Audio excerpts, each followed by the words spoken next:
Doctor ইউনূসের এক জবান, এক বাপ, এক জবান। কি করো মামা? আরে এলিম মামুদি মামা গাছ হইতেছে। আচ্ছা, আমি তো আপনার দ্বারা মামা একটা বিষয় নিয়ে আসছিলাম। কিছুদিন গতকালকে তো তফসিল ঘোষণা হয়ে গেছে গা। তো আমরা তো বিগত বহুত দিন ধরে দেখতাছি, এই মনে করেন বিএনপিও দেখছি, আওয়ামী লীগও দেখছি, জাতীয় পার্টিও দেখছি, সবই খেলাইছি। এখন মনে করেন আমরা তো এই দেশের যে পরিস্থিতি, ভয়াবহ অবস্থা, এখন আমরা মনে একটা সান্ত্বনা নিতেছি, নতুন একটা দল আসছে।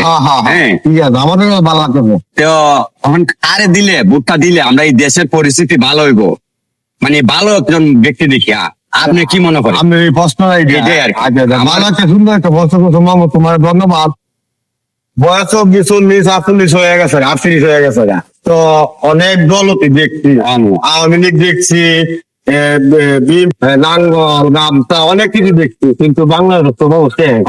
তখন আপনি মামু, আমি একটা মনে মনে গাছ পাতাছি আর দিতে হতেছি, মামু একটা কাম করবো, কালকে যখন ঘোষণা দিয়ে দিচ্ছে ইনসাফ সাহেব, আমার কাছে ভালো লাগছে। ইনসাফ সাহেবের ধন্যবাদ। এই বছর তফসিল ঘোষণা দিয়ে দিচ্ছে, তারিখ করে গেছে। তা আমি মনে মনে চিন্তা করছি, আমি এইবার একটা ভোট ফাঁকা হাত পাকা দিয়ে দিব। হাত পাকা দিলে মামা, আমার মনের কথা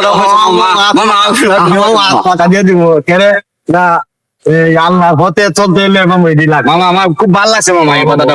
বহুত আল্লাহ ভরসা, ইনশাল্লাহ দেখা যাক। আল্লাহ। আসসালামু আলাইকুম।